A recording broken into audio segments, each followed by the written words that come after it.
सभी साथियों को नमस्कार। स्मार्ट जीके स्टडी 99 चैनल पर आप सभी का स्वागत है और आप सभी को बहुत बहुत धन्यवाद कि हमारे चैनल को आपका प्यार प्राप्त हुआ। आप निरंतर अपनी क्लासें अटेंड कर रहे हैं और हमें इससे बहुत खुशी है। आपको इससे लाभ भी मिला होगा। आज की क्लास में हम लेकर आए हैं उद्दीपन अनुक्रिया सिद्धांत। उद्दीपन अनुक्रिया सिद्धांत, इससे पहले की क्लास में हमने पढ़ा है अनुकूलित अनुक्रिया सिद्धांत, जो कि आईपी पावलोव के द्वारा दिया गया था। आईपी पावलोव के द्वारा दिया गया था। आज की क्लास में हम पढ़ेंगे उद्दीपन अनुक्रिया सिद्धांत। कब किसने दिया, इसके ऊपर आज हम चर्चा करेंगे। प्रतिपादक कौन है, प्रयोग किस पर किया गया, कब किया गया, उपनाम क्या है, नियम क्या दिए, कौन कौन से दिए हैं और शिक्षा में इनका क्या उपयोग है, इनके ऊपर आज की हमारी क्लास रहेगी। बहुत ही महत्वपूर्ण फैक्ट है। यहाँ से क्वेश्चन पूछा जाता है, 100% पूछा जाता है। इसमें कोई दो राय नहीं है, आपको याद करना ही पड़ेगा। आज की क्लास में आपको चुटकियों में याद हो जाएगा। हमारी क्लास की विशेषता है नो बकवास, ओनली काम की बात। चलिए प्रारंभ करते हैं आज की क्लास। इसके प्रतिपादक कौन है? इसके प्रतिपादक है थॉर्नडाइक। थॉर्नडाइक का पूरा नाम एडवर्ड ली थॉर्नडाइक। एडवर्ड ली थॉर्नडाइक।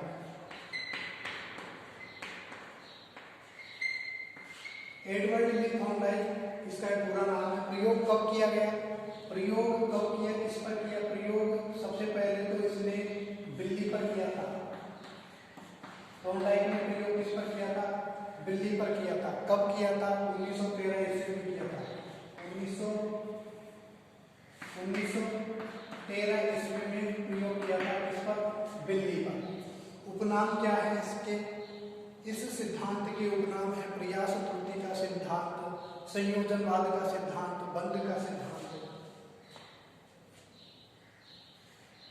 उपनाम, इसके उपनाम है पहला प्रयास त्रुटि का सिद्धांत, प्रयास व त्रुटि का सिद्धांत, त्रुटि का सिद्धांत। दूसरा इसका उपनाम है प्रयत्न भूल का सिद्धांत, प्रयत्न व भूल का सिद्धांत,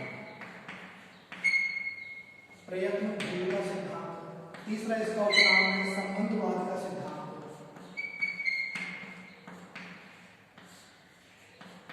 संबंधवाद का सिद्धांत। चौथा इसका उपनाम है संयोजनवाद का सिद्धांत, संयोजनवाद का सिद्धांत। ये साथियों इसके उपनाम है। उद्दीपन क्या होता है? सबसे पहले इसी के बारे में अपन चर्चा करेंगे। उद्दीपन क्या होता है? उद्दीपन और उद्दीपक दो शब्द होते हैं। एक होता है उद्दीपन और एक होता है उद्दीपक। देखिए, मान लीजिए कि आप यहाँ बैठे हुए हैं, आप यहाँ पर बैठे हुए हैं, ओके, ये आप है, आप यहाँ बैठे हुए हैं। आपके सामने यहाँ पर ये प्लेट लगी हुई है जिसके अंदर ये गुलाब जामुन है। अब ये गुलाब जामुन आपकी भूख को क्या कर रहे हैं? बढ़ा रहे हैं। ये गुलाब जामुन आपकी भूख को बढ़ा रहे हैं। तो ये गुलाब जामुन तो आपके लिए क्या है? उद्दीपक है। और आपकी जो आंतरिक जो क्रिया हो रही है, भूख को जो बढ़ रही है और इसे पकड़ने के लिए जो आप लगाए हैं, वो है उद्दीपक। उद्दीपक जैसे एक उदाहरण और लेते हैं। छोटा बालक है, छोटे बालक को आप डॉक्टर के पास ले जा रहे हैं सुई लगवाने के लिए। जैसे ही डॉक्टर इंजेक्शन भरता है, जैसे डॉक्टर ने इंजेक्शन भरा, बच्चा डर जाता है, बच्चा डर गया। तो बच्चे के लिए इंजेक्शन क्या है? उद्दीपक है। बच्चे के लिए इंजेक्शन उद्दीपक है और जो आंतरिक जो उसकी क्रिया हो रही है डरने की, वो उद्दीपन है। इसी प्रकार से मान लीजिए आप जंगल के रास्ते से जा रहे हैं, आपके सामने शेर आ गया। अब शेर को देखते ही आप क्या करते हैं? डर जाते हैं। शेर को देख के आप डर गए, तो डरना क्या है? ये उद्दीपन है। और शेर क्या है? आपके लिए उद्दीपक है। तो उद्दीपन उद्दीपक आपके समझ में आ गया होगा।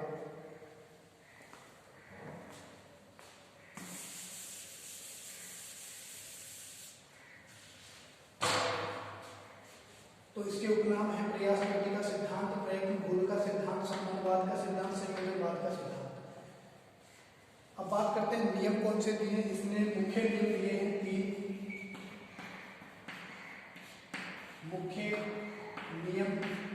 3 दिए हैं और गौण नियम कितने दिए? 5। गौण नियम दिए हैं 5। इन्होंने मुख्य नियम और गौण नियम दिए हैं। प्रयोग किस प्रकार किया? प्रयोग इन्होंने बिल्ली के ऊपर किया था। क्या किया इन्होंने? एक बॉक्स लिया, कांच का बॉक्स, इस बॉक्स के अंदर बिल्ली को बिठा दिया। इस बॉक्स में क्या बिठा दिया? बिल्ली को बिठा दिया इन्होंने। बिल्ली बैठी हुई है बॉक्स के अंदर। देखिए सामने मेरे को चित्र बनाना नहीं आता, मैं आपके सामने इसे बनाऊंगा। ये बिल्ली यहाँ बैठी हुई है, ठीक, और यहाँ पर है मांस का टुकड़ा जो कि मछली है, मान लीजिए मछली है। यहाँ पर दरवाजा है, यहाँ दरवाजा है, पारदर्शी बना देते हैं दरवाजे को, आपको दिखता रहे। तो बिल्ली है। अब बिल्ली क्या करती है? मांस के टुकड़े को झपटने के लिए बार बार चक्कर काटती है। बार बार क्या कर रही है? चक्कर काट रही है। लेकिन इससे दरवाजा नहीं खुल पा रहा। इसने 10 चक्कर काट लिए, 20 चक्कर काट लिए, लेकिन इससे दरवाजा नहीं खुला। अब हुआ क्या? अचानक दरवाजा खुल जाता है। अचानक दरवाजा खुला। दरवाजा कैसे खुला? यहाँ पर एक बटन है, इस बटन के ऊपर जैसे बिल्ली का पंजा पड़ेगा, दरवाजा खुलेगा। दरवाजा खुलने के बाद बिल्ली बाहर आएगी, मांस का टुकड़ा दे देगी। इसी प्रकार से इसने इस प्रयोग को 2-4 बार दोहराया। पहली बार में ये 10 चक्कर काटती है, दूसरी बार में 8 चक्कर काटे, तीसरी बार में इसने 5 चक्कर काटे, चौथी बार में इसने कुछ भी नहीं किया। बिल्ली समझ गई कि दरवाजा कितना है। अब बटन कहाँ पर है? कि दरवाजे के जस्ट बगल में कोने पर है। जब गई और ये बटन दबाया, बटन दबाते दरवाजा खुला, बाहर गई और मांस का टुकड़ा लेके आ गई। तो जब तक बिल्ली को भूख थी, मांस का टुकड़ा बाहर था, बिल्ली चक्कर काट रही थी। यदि मांस का टुकड़ा बाहर होता, बिल्ली को भूख नहीं होती, तो क्या बिल्ली चक्कर काटती? क्या नहीं काटती। बिल्ली चक्कर नहीं काटती। बिल्ली ने कब चक्कर काटे? जब उसकी भूख बढ़ी और मांस का टुकड़ा रखा ही था, तो बार बार चक्कर काट रही थी। अब समझी कब? जब उसने विभिन्न सारी अनुक्रियाएं की, बहुत सारी अनुक्रियाएं की, लगभग 10 बार तो वो इतनी सारी अनुक्रियाएं करती रही जिसकी कोई सीमा नहीं। और उसके बाद में उसको समझ में आया कि भाई अब हमें करना क्या है। इसी प्रकार से बालक भी सीखता है। कैसे सीखता है? कि जैसे आपको जूते बांधने हैं, जूते की लेस, तो आप जूतों की लेस बांधने में बहुत टाइम लगाते हो, और एक समय ऐसा आता है कि आप कुछ भी नहीं करते, 2 मिनट में आपका काम हो जाता है। आपको टाई बांधनी है। पहली बार जब आप टाई बांधना सीखते हैं, आपको विभिन्न सारी अनुक्रियाएं करनी पड़ती है, बहुत टाइम लगता है पहली बार टाई बांधने में। लेकिन जैसे आप रोज बांधेंगे तो आपको वो अभ्यास हो जाता है। तो बिल्ली भी बार बार चक्कर काट रही है, सीख जाती है। तो बिल्ली पर इस प्रकार प्रयोग किया। प्रयोग करने के बाद इसने मुख्य नियम दिए और गौण नियम भी दिए। कौन कौन से हैं वो देखते हैं।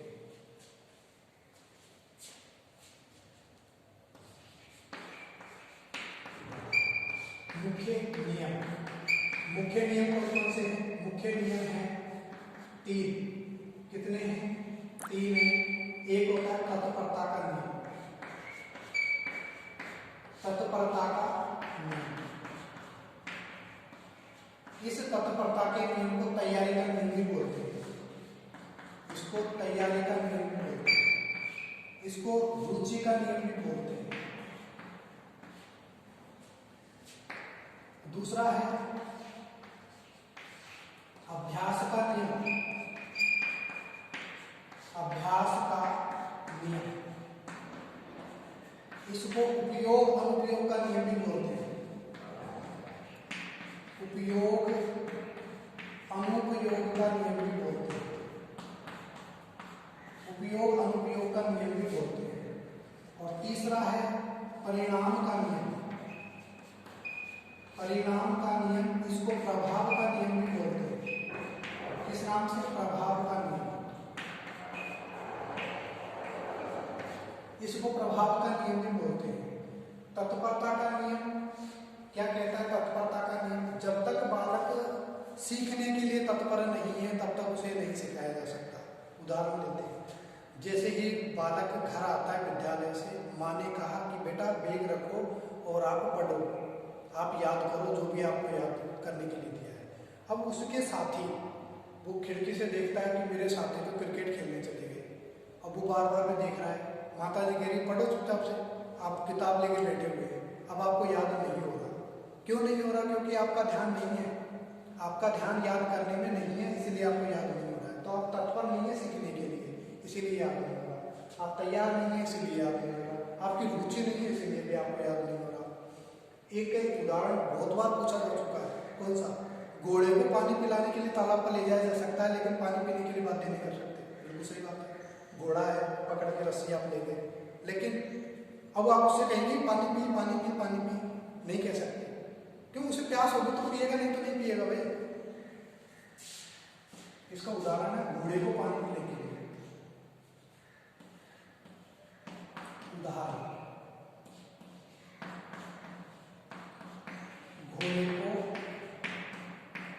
पानी पीने के लिए तालाब पर ले जाया जा सकता है, लेकिन पानी पीने के लिए बाध्य नहीं किया जा सकता। अभ्यास का नियम, इसे उपयोग अनुयोग का नियम भी बोलते हैं। क्या है? आप बार बार अभ्यास करके अपनी किसी भी कार्य को सरल बना सकते हैं। जैसे मान लीजिए कि आप क्रिकेट खिलाड़ी हैं, अब आप क्रिकेट खिलाड़ी हैं तो बार बार क्रिकेट खेलते रहिए, आप रोज खेलिए, अभ्यास कीजिए, आप सफल हो जाएंगे। आप सिक्स नहीं लगा पा रहे हैं तो आप सिक्स लगा पाएंगे, आप शतक नहीं बना पा रहे हैं तो शतक बना सकेंगे रोज अभ्यास करने से। आपको टाई बांधना नहीं आ रहा, आप रोज बांधिए, आप बांधना सीख जाएंगे। आपको जूते बांधना नहीं आ रहा, आप वो भी काम कर सकते हैं। तो इस प्रकार से अभ्यास के नियम पर ही आते हैं, है ना। और परिणाम का नियम, प्रभाव का नियम, ये क्या कहता है? परिणाम प्रभाव का नियम ये कहता है कि आप एक बार सफल हो गए तो दोबारा आप सफल होंगे, इसके चांस ज़्यादा होते हैं। एक बार आप असफल हो गए तो दोबारा असफल होने के चांस भी ज़्यादा है। सफल हो गए तो सफल होने के चांस ज़्यादा है, असफल है तो असफल के चांस ज़्यादा है। परिणाम प्रभाव का नियम मतलब पहले की क्रियाओं को देखते हुए आप यदि कोई नया काम करते हैं तो आपके चांस ज़्यादा बन जाते हैं। जैसे मान लीजिए कि आपका मित्र है, वो मित्र नौकरी लग गया, अब आप उसको देख करके पढ़ना चालू कर रहे हैं, प्रभावित हो रहे हैं आप उससे, तो आप नौकरी लग सकते हैं यदि आप पढ़ रहे हैं। तो आपने मैथ का होमवर्क किया, आपने कोई सवाल निकाले, आपका सही हो गया तो अगला सवाल आप निकालेंगे 100% सही होगा, क्योंकि गुरुजी कहेंगे शाबाश, बहुत अच्छा, तुमने अच्छा किया है। परिणाम प्रभाव करना। अब बात करते हैं अपन इसके गौण नियम की, जो कि कितने हैं? 5 है।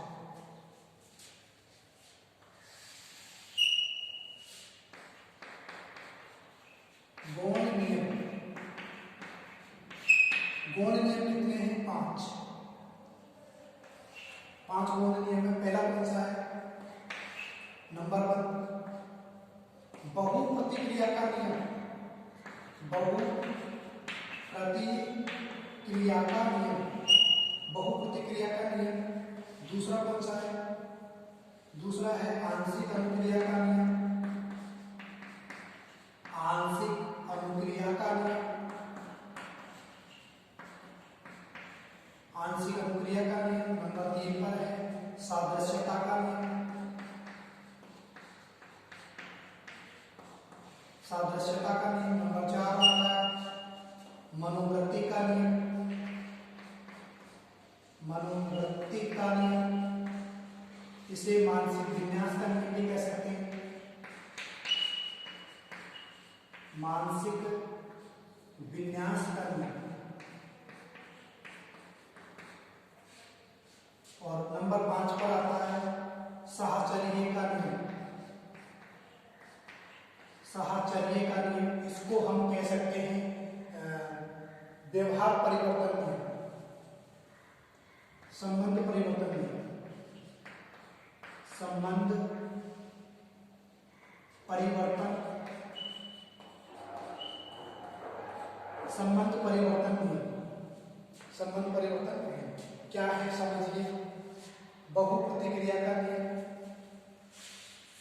बहु प्रतिक्रिया का नियम, जिस प्रकार से बिल्ली ने अनेकों बार अनुक्रियाएं की थी और अपने कार्य में सफल हुई थी, मांस के टुकड़े को प्राप्त करने में सफल हुई थी, उसी प्रकार से बालक भी अनेकों अनुक्रियाएं करता है। बालक यदि क बनाना सीख रहा है, क, तो क्या पहले ही जाति क बनाना सीख गया? नहीं, उसने पहले तो गंदा बनाया, उसने अंडा भी बनाया, उसने इस प्रकार से भी किया, लेकिन नहीं ये क्या है, अनेकों सारी अनुक्रियाएं की है उसने। चौक चलाने के लिए, पेंसिल चलाने के लिए उसने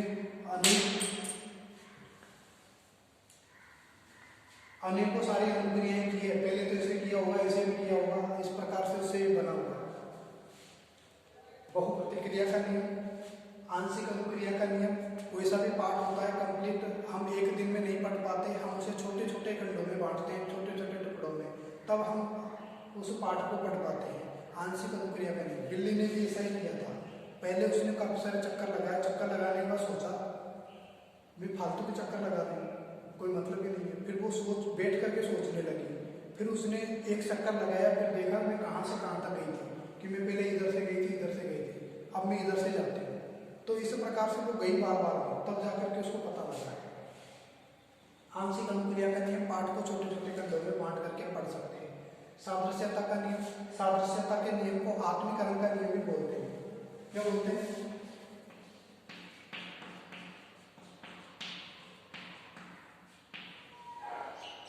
आत्मीकरण का नियम भी बोलते हैं। आत्मीकरण कैसे? आत्मीकरण से तात्पर्य है कि आप पहले किए गए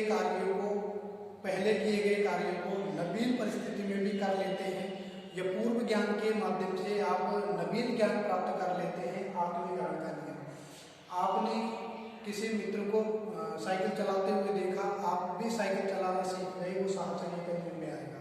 ठीक है, आपका कोई मित्र नौकरी लग गया, आप भी नौकरी लगने का प्रयास कर रहे हैं, बेशक बेसाथ पढ़ रहे हैं, साहचर्य का नियम। लेकिन सादृश्यता का नियम ये कहता है कि समानता, जैसे आपने हिंदी आप जानते हैं, अब आप संस्कृत पढ़ना चाहते हैं तो हिंदी संस्कृत के तत्व समान है, आप उनको आसानी से पढ़ सकते हैं। सादृश्यता का नियम। आत्मीकरण का नियम भी ये कहता है कि आप उस तत्व को अपने अंदर ले सकते हैं, समाहित कर सकते हैं। मनोवृत्ति का नियम, मनोवृत्ति का नियम में मानसिक विन्यास का नियम होगा। जैसे आपने सोच लिया कि मैं तो नहीं कर सकता, मेरे से तो नहीं होगा, इतना सारा मेरे से नहीं होगा, इतनी सारी दूरी मैं नहीं कर सकता। यदि आपने ये कर लिया कि मैं नहीं कर सकता, तो आप जिंदगी में नहीं कर सकते। ये इसको बोलते हैं मन के हारे हार है, मन के जीते जीत। यदि आपने कह दिया हाँ मैं कर सकता हूँ, कोई करे नहीं करे, मैं जरूर कर सकता हूँ, तो आप बिल्कुल कर पाएंगे, आप जीतेंगे, 100% जीतेंगे। मनोवृत्ति का नियम, मानसिक विन्यास का नियम यही कहता है। साहचर्य संबंध परिवर्तन का नियम क्या कहता है कि आप दूसरे के कार्यों को अपने अंदर उतारने का प्रयास कर रहे हैं। मान लीजिए आपको साइकिल चलाना आता है, अब आपका मित्र देख रहा है कैसे चला रहा है, कैंची चला रहा है, इस प्रकार से आपने भी चलाई होगी, मैंने भी चलाई है, हाँ सभी चलाते हैं, सबसे पहले कैंची चलाते हैं। तो साहचर्य परिवर्तन का नियम ये कहता है दूसरे के व्यवहार को अपने अंदर उतार देना।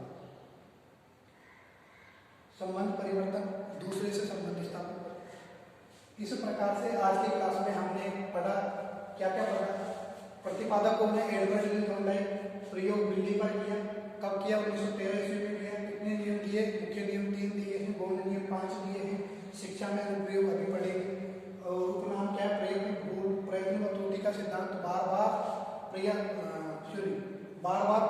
रहा है, और फिर भूल भी कर रहा है, और फिर उसमें सुधार भी कर रहा है। प्रयास त्रुटि का सिद्धांत, प्रयास भी कर रही है बिल्ली और उसमें सुधार भी कर रही है, गलतियां होगी तो सुधार भी होगा। संबंधवाद का सिद्धांत, इस उद्दीपक और उद्दीपन में दोनों में क्या है? संबंध बन जाता है। संयोजनवाद का सिद्धांत एक ही बात है। तो शिक्षा में अनुप्रयोग कहाँ पर है? शिक्षा में इसका अनुप्रयोग है, बड़े व मंद बुद्धि जो बालक है वो इससे लाभ उठा पाते हैं। भाई बड़े बालक जो प्रतिभाशाली है वो तो लाभ उठाएंगे, पर मंद बुद्धि बालक भी लाभ उठा लेते हैं।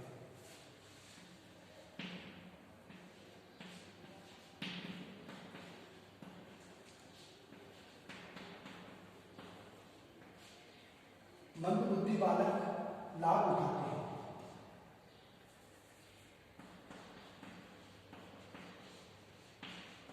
मंद बुद्धि बालकों के लिए सहायक है, हाँ। दूसरा, करके सीखने पर सहायक है।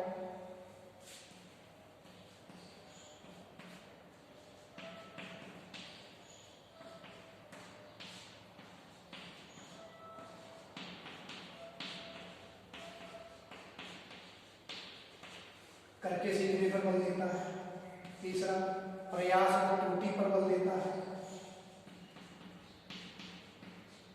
प्रयास व त्रुटि पर बल देता है।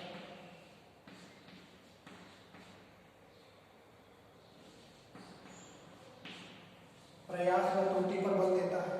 प्रयास व त्रुटि का पर बल देने का जो कार्य है इन्होंने अपने शोध पत्र एनिमल्स इंटेलिजेंस में किया था।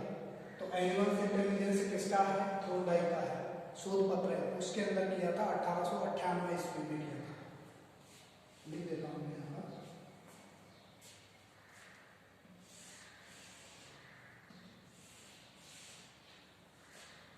1898 ईस्वी में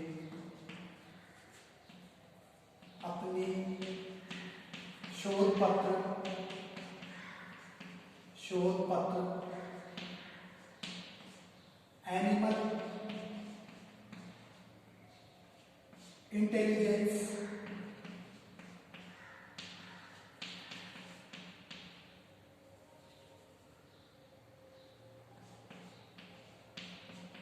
एनिमल इंटेलिजेंस में प्रयास व त्रुटि से सीखने का महत्व प्रतिपादित किया।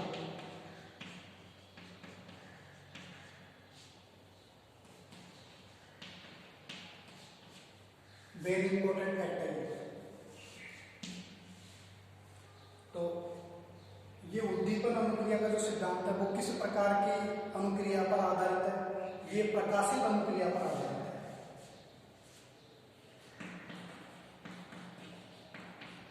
प्रकाशित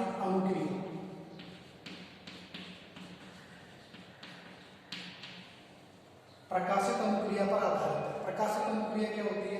दो प्रकार की अनुक्रिया होती है, एक तो होती है प्रकाशित अनुक्रिया, एक होती है उत्सर्जित अनुक्रिया। प्रकाशित कैसे? बिल्ली को मांस का टुकड़ा दिखाई दे रहा है, प्रकाशित है। बिल्ली को मांस का टुकड़ा दिखाई दे रहा है, प्रकाशित है। एक उत्सर्जित होता है कि मां कुछ दिखाई नहीं दे रहा, बस वो चक्कर काट रहा है भूख के कारण, और जैसे बटन के ऊपर पैर पड़ेगा अपने आप भोजन आ जाएगा, पता नहीं कहाँ से आएगा, आकाशवाणी के भगवान के माध्यम से आए, ऊपर से आए, आकाशवाणी से, कैसे भी हो, यन किन प्रकार को जादू से वो भोजन आ जाएगा। वो कौन सी? उत्सर्जित है। तो उत्सर्जित अनुक्रिया किसने दी है? स्किनर ने दी है, जो कि चूहे पर प्रयोग किया था, है ना। उसके अलावा